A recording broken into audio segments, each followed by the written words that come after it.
How to create a Facebook avatar.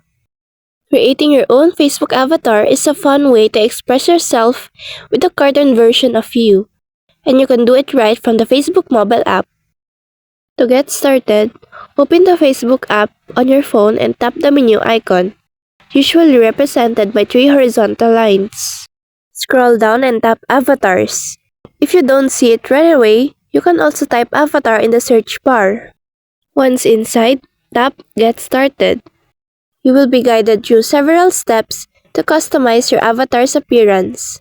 First, choose a skin tone, then go through options for hairstyle, face shape, eyes, nose, lips, facial hair, and body type.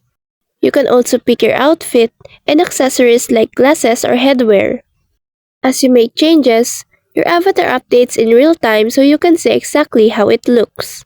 When you're done customizing, tap Done in the top right corner to save your avatar. And that's all for this video. I hope this helps. Thank you.